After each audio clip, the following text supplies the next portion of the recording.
Bismillahirrahmanirrahim. Alhamdulillahirabbil alamin. Wassalatu wassalamu ala khatamil anbiya wal mursalin wa ala alihi wa ashabihi ajma'in. Amma ba'd. Pada pagi hari ini kita melakukan pertemuan untuk yang terakhir mata kuliah pendidikan kewarganegaraan atau pertemuan yang ke-14. Setelah itu masa menunggu untuk ujian akhir semester. Kalau tidak salah, PKN jadwalnya lupa ya, tanggal 9 atau tanggal 6 ya. Antara itu. Tanggal 9 atau tanggal 6 Juli ujian untuk mata kuliah PKN. Silahkan dipersiapkan dengan sebaik-baiknya. Tetap jaga kesehatan. Hati-hati karena situasi perkembangan pandemi COVID-19 baik di Surakarta maupun Jawa Tengah pada umumnya dalam keadaan yang memprihatinkan. Artinya selamat pagi. Penyebarannya sangat masif sehingga perlu berhati-hati. Dan ujian akhir semester pada semester ini tetap dilaksanakan secara daring atau secara online, sehingga para mahasiswa supaya menyiapkan diri perangkat-perangkat yang diperlukan supaya dapat mengikuti ujian dengan sebaik-baiknya, dengan lancar.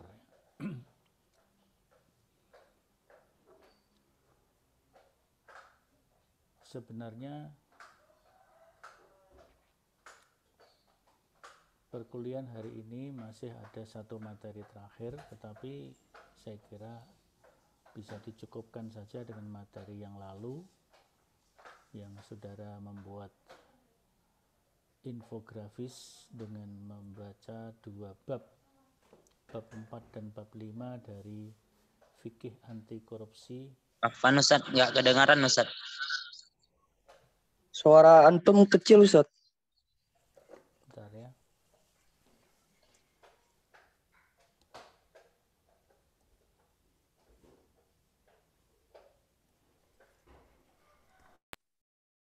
Ini masih kecil. Udah Ustaz. Udah besar.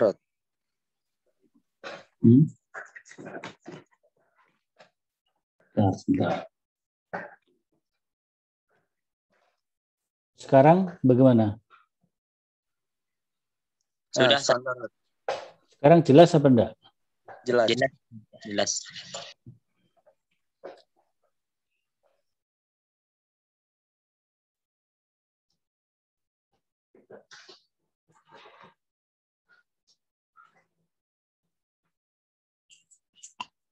Bentar ya.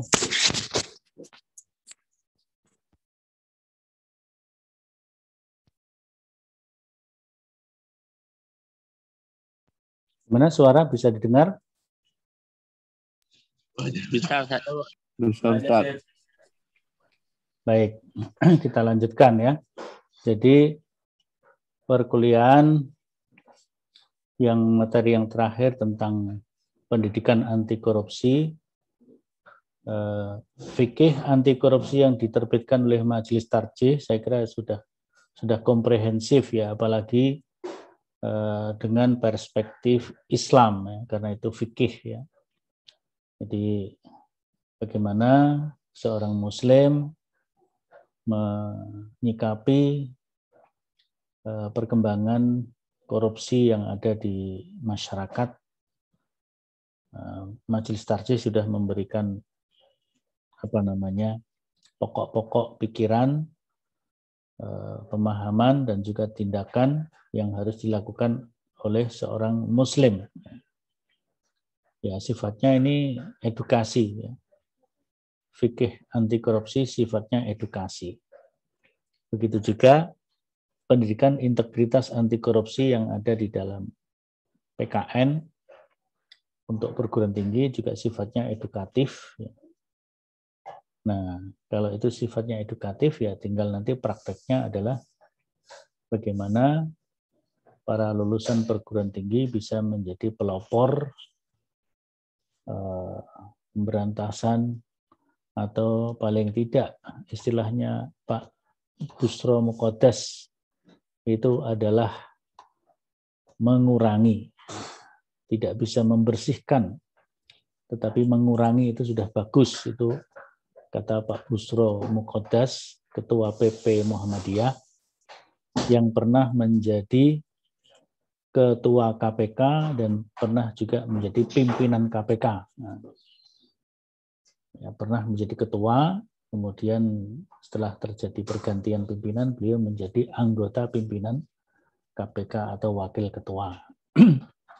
Ketika ketuanya Pak Bambang Wijayanto, beliau wakil ketua.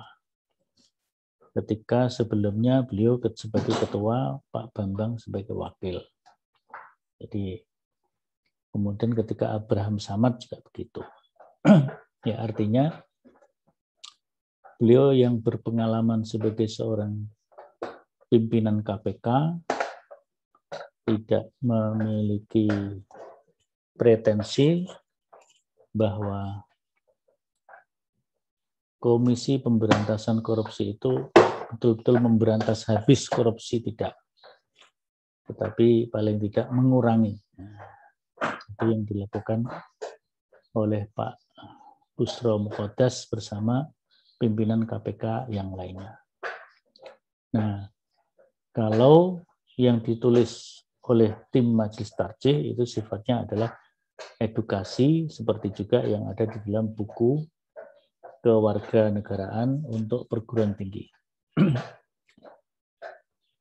Nah, di dalam pertemuan terakhir ini sekaligus kita melakukan review materi-materi kewarganegaraan yang sudah kita pelajari, mulai dari yang pertama sampai yang terakhir. Nah, yang pertama dulu tentu adalah urgensi pendidikan kewarganegaraan, kemudian diikuti dengan adanya identitas nasional, ya. Kemudian konsep negara dan bangsa di dalamnya, ya. Kemudian hak asasi manusia, kemudian ada juga tentang hak dan kewajiban warga negara. Selanjutnya tentang wawasan Nusantara, ya. Wawasan Nusantara atau geopolitik yang di dalamnya ada kajian tentang Astagatra. Karena pendekatan wawasan Nusantara atau geopolitik itu adalah Astagatra yang terdiri dari Trigatra dan Pancagatra. Nah, tolong ini nanti dipelajari, ya. Nah, kemudian di dalam wawasan Nusantara atau geopolitik dan nanti dikembangkan menjadi geostrategi, ada juga tentang wawasan mengenai kewilayahan, kesatuan wilayah, yang kemudian lahir beberapa deklarasi penting, ya. Terutama adalah deklarasi Juanda tahun 56 atau 57. Ya. Deklarasi Juanda, Pak Juanda ini tokoh Muhammadiyah, guru sekolah Muhammadiyah, SMA Muhammadiyah di Matraman, pernah menjadi Perdana Menteri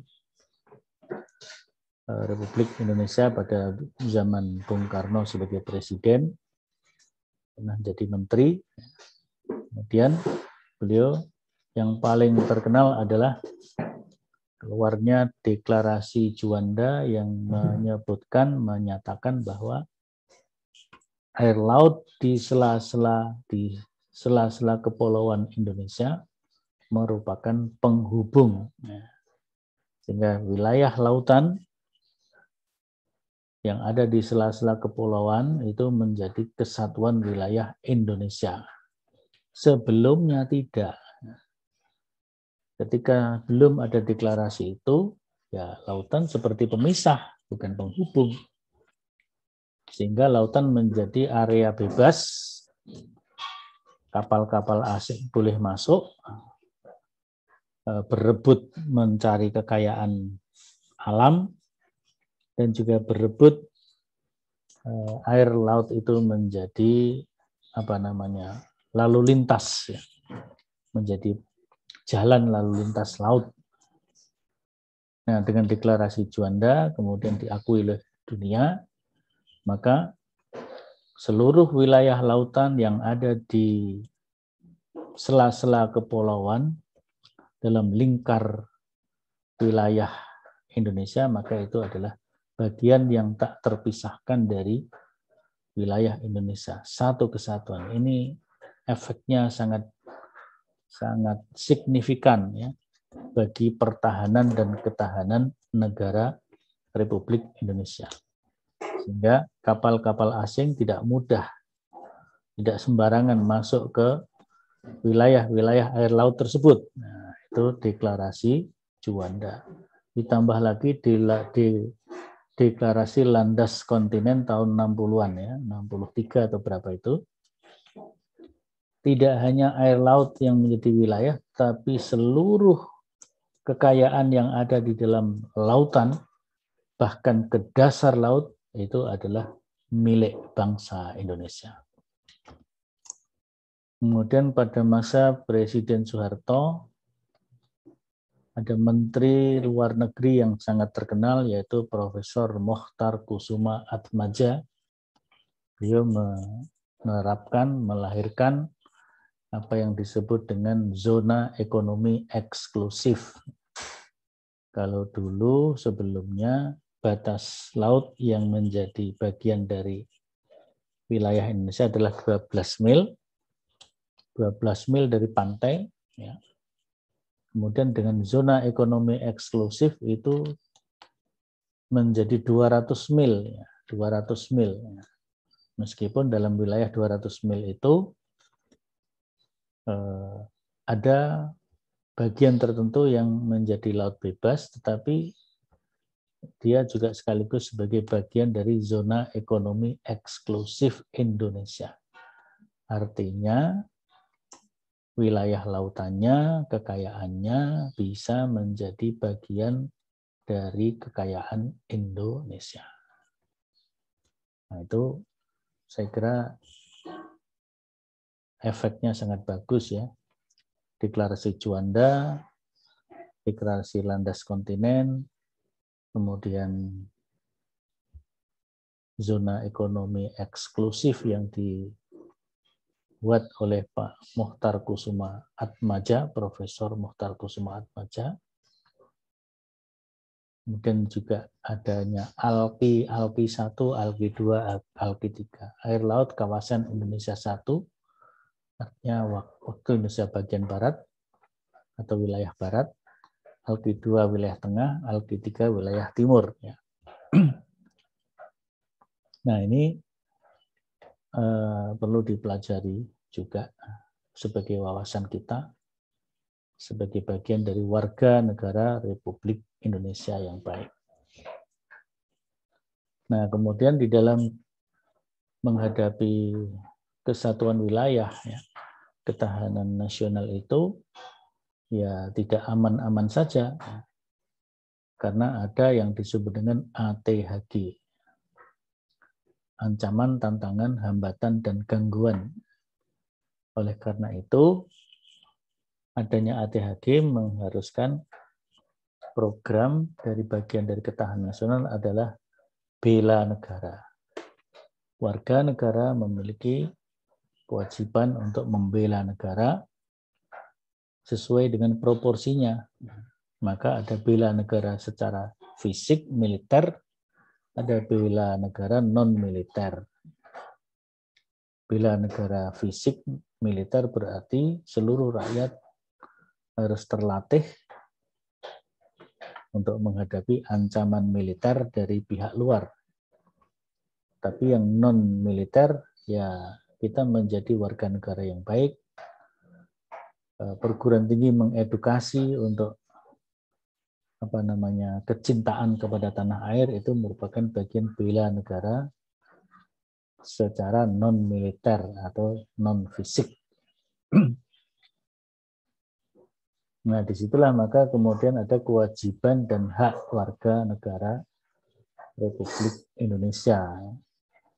Nah, di samping dulu sudah kita pelajari juga tentang status kewarganegaraan atau sistem kewarganegaraan. Ada sistem jus soli, ada jus sanguinis. Saya kira itu ketika SMA udah dipelajari. Ini pokok-pokok ya yang sudah kita pelajari, review dari awal sampai akhir. Kemudian untuk UTS, UAS ya, UAS ini cakupannya dimulai terutama adalah dari hak asasi manusia. Hak asasi manusia, kemudian ada konsep demokrasi dan masyarakat madani, tentang wawasan Nusantara atau geopolitik, tentang ketahanan nasional atau geostrategi, tentang bela negara, dan juga yang terakhir adalah tentang pendidikan integritas anti korupsi. Ya, nanti silakan diperiksa di psikologi, tapi pagi ini belum saya upload, baru di dalam draft nanti akan saya upload ke seluruh kelas-kelas, baik kelas IKT A dan B maupun kelas PAI. Saya di kelas PAI juga ada 2 kelas A dan kelas I. Kelas-kelas yang lain diampu oleh dosen yang lain. Nah, saya akan berikan di sana kumpulan soal sebagai latihan UAS. Silahkan itu dipelajari. Kalau saudara menguasai seluruh soal-soal yang ada di dalam latihan, otomatis menguasai soal-soal yang dikeluarkan di dalam UAS. Begitu. Karena soal yang dikeluarkan di UAS lebih sedikit daripada soal yang ada di dalam latihan soal. Yang ada di dalam latihan soal mungkin di atas 10. Sementara yang ada di dalam soal UAS itu hanya 5 atau 6 soal. Tergantung kelasnya, ada yang 6, ada yang 5. Ya. Masing-masing prodi atau masing kelas itu ada perbedaan soalnya antara satu dengan yang lainnya. Terutama beda prodi. Karena kalau beda prodi bisa jadi beda jadwal. Kalau saya buat soalnya sama antara PAI dengan IKT, padahal IKT lebih duluan, PAI belakangan, nanti bisa disebut soal bocor. Maka antara PAI dan IKT soalnya beda. Jumlah soalnya juga beda, tapi bobot secara keseluruhan sama. Bobot secara keseluruhan adalah bernilaikan 100, sehingga kalau 5 soal dibuat rata-rata misalnya, maka per item tinggal 100 dibagi 5, maka per item bobotnya 25. Itu kalau sama. Tapi mungkin tidak sama, ya. Karena antara soal yang satu dengan yang lain, tingkat kesulitannya, cakupan jawabannya ada perbedaan, sehingga masing-masing item bisa berbeda. Mungkin 5 soal ada yang item bobotnya 30, ada yang bobotnya 15, ada yang 20, ada yang 25. Begitu juga kalau soalnya 6. Soalnya 6 tentu juga bobotnya masing-masing item ada perbedaan. Ya. Karena penjadwalannya beda, ya otomatis harus dibedakan. supaya tidak bocor. Saya kira itu untuk pokok-pokok dari perkuliahan kita. Ya tentu dengan masa pandemi seperti ini, dengan belajar secara jarak jauh, ya, ada keterbatasan-keterbatasan. Ada kekurangan-kekurangan. UAS-nya tidak open book ya. Tapi kalau saudara belajar latihan soal itu open book nggak apa-apa. Jadi saudara belajar latihan soal yang ada di psikologi, nanti mungkin siang hari nanti saya upload ya latihan soalnya. Silakan saudara pelajari sambil buka buku nggak apa-apa. Tetapi untuk mengerjakan UAS-nya itu close book ya. Tidak open book tapi close book. Sehingga tidak boleh membuka buku. Tapi kan saya tidak tahu Anda buka buku atau tidak karena ujiannya secara online. Maka saya serahkan kepada malaikat Raqib dan Atid. Diserahkan kepada malaikat Raqib dan Atid. Dan tentu saja Allah mengawasi kita semuanya. Ya. Di mahasiswa ilmu Al-Quran tentu ya akan merasakan kehadiran Allah, merasakan kehadiran malaikat-malaikat Allah yang mengawasi kita. Kalau kita merasa seperti itu, maka kita berlaku jujur. Berlaku jujur, ini yang penting dia. Nilainya bagus A tapi nggak jujur, ya itu tidak baik. Yang terpenting adalah kejujurannya. Apalagi pendidikan kewarganegaraan, termasuk juga pendidikan Pancasila dalam konteks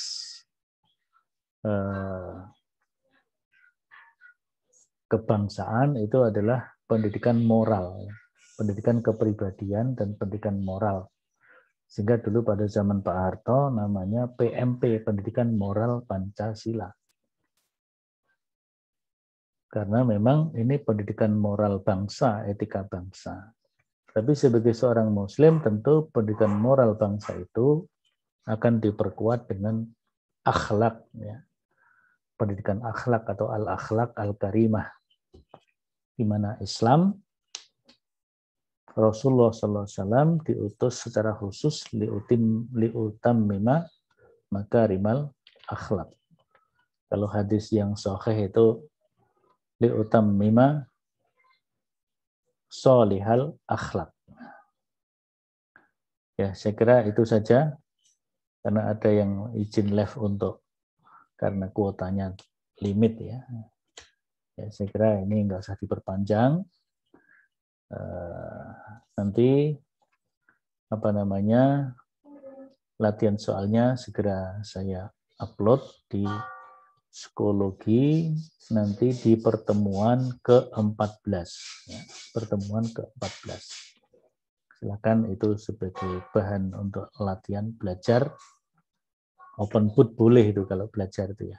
Tapi nanti ketika UAS-nya tidak open book. Tapi karena kita tidak ujian di kelas, tidak ada yang bisa mengawasi. Maka yang mengawasi kita serahkan kepada para malaikat. Diserahkan kepada kejujuran kita, yakin kita terhadap kehadiran malaikat dan kehadiran Allah Subhanahu wa Ta'ala. Ya, kita melaksanakan sikap ihsan namanya ya. Anta budallaha ka'annaka tarahu fa illam takun tarahu fa innahu yaraka. Engkau beribadah termasuk melaksanakan ujian itu ya bagian dari ibadah. Ka'annaka tarahu, seolah-olah engkau melihat Allah. Fa illam takun tarahu, kalau kamu enggak bisa melihat Allah, fa innahu yaraka, sesungguhnya Allah selalu melihatmu. Artinya kita yakin Allah hadir mengawasi kita. Ini saya kira prinsip akhlak kebangsaan, ya ihsan dalam kebangsaan juga sama. Ya, sumbernya sebagai seorang muslim, sumbernya dari sunnah Al-Quran dan sunnah juga. Saya kira begitu ya untuk pertemuan pada pagi hari ini, kita cukupkan. Jangan lupa presensinya untuk diisi kelas A sesuai kelasnya, karena kelas A jadwal aslinya adalah hari Selasa, maka jadwal presensinya tertulis Selasa. Dengan kelas B presensinya hari Rabu, karena memang jadwalnya hari Rabu. Saya kira begitu, terima kasih. Kalau ada pertanyaan nanti bisa disampaikan secara tertulis di WA atau di psikologi. Kita tutup dengan membaca hamdalah. Alhamdulillahirrahmanirrahim. Silahkan bersiap-siap untuk menghadapi ujian akhir semester minggu depan, ya, bulan Juli 2021. Dan selanjutnya setelah itu saudara bersiap masuk semester baru. Semester baru berarti semester berapa? Semester 3 ya. Kalau saudara semester 3 berarti nanti KRS-nya KRS mandiri. Memilih mata kuliah sendiri. Mengambil mata kuliah sendiri. Kalau kemarin masih dipaketkan. Semester 1, semester 2 masih dipaketkan. Semester 3 ke atas, saudara mengambil mata kuliah sendiri. Mana-mana yang Anda ambil. Maksudnya begini, kalau indeks prestasi Anda bagus, katakanlah 3,5 ke atas, maka saudara bisa mengambil mata kuliah dengan SKS maksimal, yaitu 24 SKS. Kalau prestasi itu bertahan terus atau meningkat, artinya setiap semester bisa ambil 24 SKS, maka saudara akan bisa menyelesaikan studi lebih cepat. Mungkin 3,5 tahun atau 7 semester udah selesai. Paling tidak di semester 8 saudara sudah ujian skripsi dan dilanjutkan dengan wisuda. Sehingga bisa saja perkuliahan masa studi saudara kalau dengan prestasi yang bagus, mungkin ada yang 3 tahun 4 bulan, 3 tahun 6 bulan, 3 tahun 7 bulan gitu, yang bagus-bagus gitu ya. Saya kira itu silahkan diusahakan dengan prestasi yang baik sehingga masa studi bisa diselesaikan dengan tepat waktu dan bisa melanjutkan jenjang S2 juga begitu, S3 juga begitu ya. Bagi yang ya kalau prestasinya bagus, saya kira